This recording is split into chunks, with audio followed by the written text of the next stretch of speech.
KP Classes, dedicated to excellence. Hello students, welcome to KP Classes. This is me, Samriddhi Nolakha, and welcome back to our 40-day crash course in which we are going to revise entire syllabus of history and political science along with previous year questions and mock questions. So अगर आपने हमारे previous lectures नहीं देखे हैं so check out the description box. उसमें आपको हमारी playlist का link मिल जाएगा. Along with that, you will get the links of our Telegram group and WhatsApp group. जिसको ज्वाइन करके you can get access to daily quizzes, informative videos, CUET and boards के regarding कोई भी notification आता है तो सबसे पहले आप अपडेटेड रहें. इन सभी लेक्चर्स के study notes will be available on our app which is KP class exam prep app और द क्लास प्लस ऐप अगर आप iOS यूजर्स हैं. These study notes are absolutely free of cost. So what you can do, you can log in, अपनी credentials डालिए, free material पे click करेंगे, document and test section में जाके अपना कोर्स क्लिक करेंगे. So you will be getting these study notes absolutely free along with the sample papers as well so that you can practice as many sample papers as you want. So in the previous lectures, आज है हमारा day 15 in which we are going to discuss the era of one party dominance. ये सारे previous lecture हैं. This is the index, end of bipolarity. Entire part A हमने complete कर दी है और अब बात करेंगे हम पार्ट बी की. So today's day 15 in which we are going to discuss the era of one party dominance. So इस बात में हम लास्ट लेक्चर में हमने क्या डिस्कस किया था? वी डिस्कस दैट इंडिया को अब इंडिपेंडेंस मिल गया है. अब इंडिपेंडेंट इंडिया के सामने कितने चैलेंजेस हैं और उस चैलेंजेस को टैकल करने के लिए इंडियन गवर्नमेंट ने क्या अप्रोच बनाया था. उसी के साथ में करते हुए जो दूसरा बिगेस्ट चैलेंज था वाज टू एस्टैब्लिश डेमोक्रेसी. तो डेमोक्रेसी तो हमने एस्टैब्लिश कर दी, लेकिन उसमें उस डेमोक्रेसी को एस्टैब्लिश करने में जो पार्टी थी वो पार्टी कौन सी थी? वो थी Congress party. And for the first free general election Congress का डोमिनेंस देखेंगे हम, how Congress was able to dominate for the 15 years तक कंटिन्यूअसली कैसे रूल करा. उस टाइम पे ना कोलिशन, कुछ भी नहीं था. एक सिंगल पार्टी ने क्या स्ट्रैटेजी यूज करके 15 साल तक सत्ता में रहे थे. So I have a great news for all of you that we at KP classes have launched our Udaan batches so that आप अपनी सीवीटी की प्रिपरेशन भी हमारे साथ जुड़कर प्रिपेयर कर सकें. तो ये सारी स्ट्रीम्स के लिए अवेलेबल है and these are very cost effective. In just 5,000 you will be completing entire CVT preparation, your domains, your language and your general test. Commerce हो गया, साइंस हो गया, इवन अगर आप सिर्फ जीटी की तैयारी कर रहे हैं तो सारथी बैच हमने लॉन्च करा है in just 3,000. So in which you will be completing your GT and language. And books की बात करें, these are the material that we will be providing to you and these books contain more than 1200 MCQs. So exam से पहले आप कम से कम 1200 MCQ practice करके जाएंगे.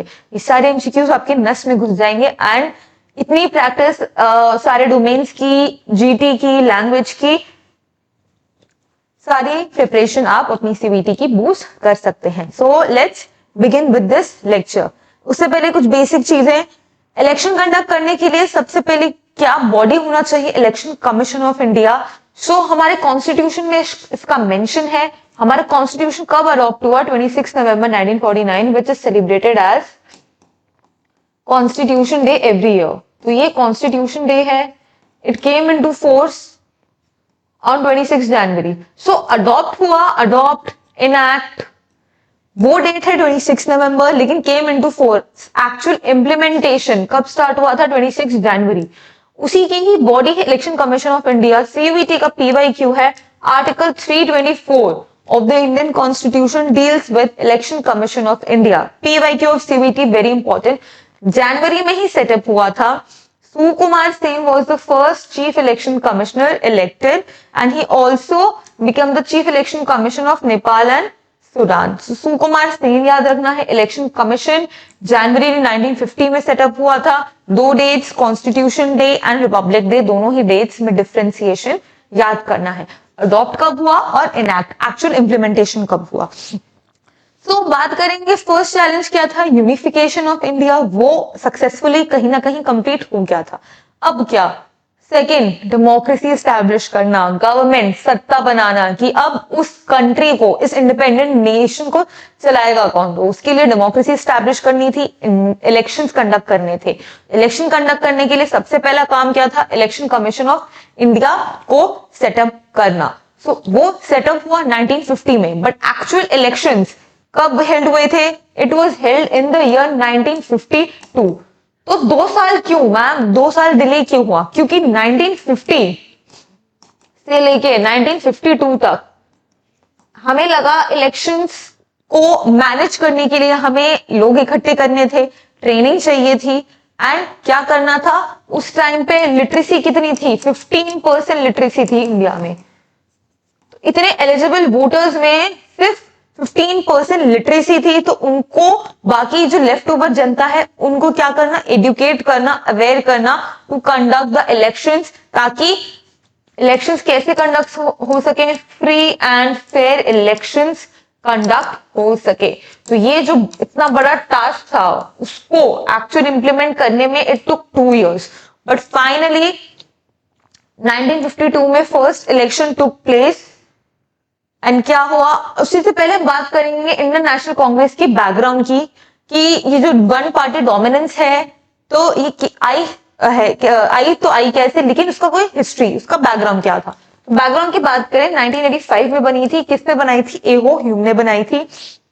सो first ISC was not a political party, जी नहीं, पहले वो उसका एम ये नहीं था कि हम इलेक्शंस कंडक्ट करेंगे, first aim was to independent India from British rule, and later it became a political party. तो आईएनसी बनाने का पर्पस क्या था, कि उसको फ्री करना है ब्रिटिश रूल से और हमें एक सेपरेट नेशन बनाना है। उसके बाद ideology expanded and then they decided कि हम एक पॉलिटिकल पार्टी बना के we will try to govern this country. So INC dominates Indian politics in the first 3 general election, 52, then 57 के elections and 62 के 1962 के election, तो 67 for the next first year, for the first 15 years Indian national Congress ने dominate किया था, इसलिए इसको one party dominance कहते हैं। रजनी कोठारी जी ने इस डोमिनेंस को बोला था Congress system, and Nehru says that Congress is India and India is Congress. तो ये दोनों एमसीक्यूज में पूछे जा सकते हैं दैट कौन से पॉलिटिकल लीडर्स ने ऐसी स्ट्रॉन्ग और बोल्ड स्टेटमेंट्स को दिया है। So coming back to this, तो पहला इनिशियली इलेक्शन कंडक्ट करना was very extremely difficult, but still we manage to conduct the elections and result आपके सामने है। फर्स्ट जनरल इलेक्शन में 1952 फरवरी में इट वाज कंडक्टेड, जिसमें से 364 सीट्स आउट ऑफ 489 सीट्स किसने जीती थी, अकेली कांग्रेस ने ही जीती थी। एंड सीपीआई आई थी 16 सीट्स के साथ, and 14 national parties were contest in the first general elections. ठीक है जी, हो गया। अब सेकेंड जनरल इलेक्शंस कंडक्ट हुए थे in the year 1957, after 5 years, till then सब कुछ स्मूथ चल रहा था, everything was going smooth। तो आईएनसी ने 371 सीट्स जीती out of 494 seats, and CPI came next with the 27 seats. तो सीपीआई भी पीछे नहीं थी, इट वाज आल्सो उनकी सीट्स भी इंक्रीज हुई। एंड थर्ड जनरल इलेक्शंस की बात करें तो फिर से कांग्रेस जीती 361 seats out of 494 seats, and CPI ने जीती 29 सीट्स। तो इन तीनों ही इलेक्शंस में हमें कांग्रेस का ही डोमिनेंस होता है कि विदाउट एनी कोलिशन एक single party, one single largest party अकेले ही manage to secure this much amount of seats. So बात करते हैं ये टोटल सीट्स 489, 494, 494, जिसमें 371 in the second, 361 in the third and 364 in the first general election अकेले कांग्रेस ने ही जीती थी। तो इसको बोलते हैं कांग्रेस डोमिनेशन। लेकिन क्या हुआ था, इनिशियली कांग्रेस ऑलमोस्ट सारी सीट्स जीत चुका था, लेकिन डोमिनेट 57 के इलेक्शन में केरला के अंदर उसका डोमिनेंस क्या हुआ, डिक्रीज हुआ शुरू हो गया। 57 में Kerala CPI form the government and EMS Namboodiripad वो चीफ मिनिस्टर बने। So this is the first democratically elected communist party government in the world, इसको याद रखना है। फिर 67 के इलेक्शंस में बात करें, कांग्रेस जीती तो सही, लेकिन मेजॉरिटी जो 9 स्टेट्स में उनका पहले जो प्रीवियस इलेक्शंस में जितनी मेजोरिटी थी वो कहीं ना कहीं फेल हो गई, और कहाँ कहाँ पे lost its majority, West Bengal में नहीं बना पाई, Bihar, Orissa, UP, MP, Tamil Nadu, Kerala, Haryana and Punjab. तो ये 67 थर्ड जनरल इलेक्शंस की बात हो रही है, वहां पे Congress lost its dominance in 9 of the majority of the states, जहां पे प्रीवियस दो इलेक्शंस में उन्होंने काफी हद तक मेजोरिटी गेन कर ली थी। तो Kerala CPI form the government and Tamil Nadu DMK form the government. तो केरला में सीपीआई और तमिलनाडु में डीएमके की गवर्नमेंट बन गई थी। 67 की बात करें, Congress got its majority in Lok Sabha but 283 seats out of 516 seats ही जीत पाए थे। अब बात करेंगे what were the reason. Straight away 4 marker आता है कि what were the reasons for the Congress dominance, कि why Congress was able to dominate for the first 15 years। पहला क्या था? inclusivity, character of Indian national movement led by the Congress।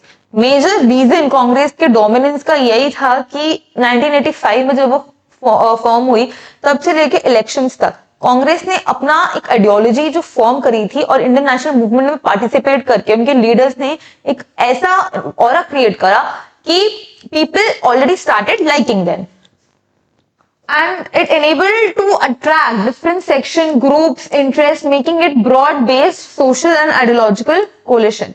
So the key role of Congress in the freedom struggle gave it more popular than other parties. So the ability of the Congress to accommodate all the interests and aspirations of the people, and ये क्या था? old is gold वाली philosophy, well structured party, influences on the ground level too, and personality of such leaders like Nehru's charisma, his charismatic leadership helped the Congress party to win for the first general elections। अब India के party system की बात करें, जब हम India के party system की बात करते हैं कि इंडिया का पार्टी सिस्टम किस पॉइंट्स पे बेस्ड है, तो इंडिया पार्टी सिस्टम क्या है? Multi party system. हमारी पार्टी सिस्टम क्या है? मल्टी पार्टी, एक सिंगल पार्टी को डोमिनेट नहीं कराता। आज की तारीख में हम देखें तो देयर आर वेरियस पार्टी, अगर कांग्रेस है तो बीजेपी भी है। So all these parties have equal rights to form it and contest the election. तो क्या अप्रोच है? Multi party system. दूसरा, आइडियोलॉजिकल कंफ्यूजन रहता है, तो कहीं ना कहीं there is lack of clarity of the ideological confusion in the parties. Then organisational looseness of the parties. Then defection problem हमें देखने को मिलती है, that one member leaving the party and another member joining the party. Then opposition का role, fragmental opposition, कहीं ना कहीं opposition भी क्या करते हैं? oppose करते हैं ideologies को, and personality cult, that dominance of individuals in political parties।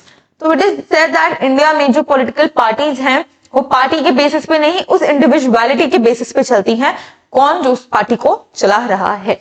तो इसी टाइम पे हमने कुछ ऑपोजिशन पार्टीज को देखा था that they were gaining importance, so that we will discuss in the next class. Till then take care, bye bye, thank you. KP classes dedicated to excellence.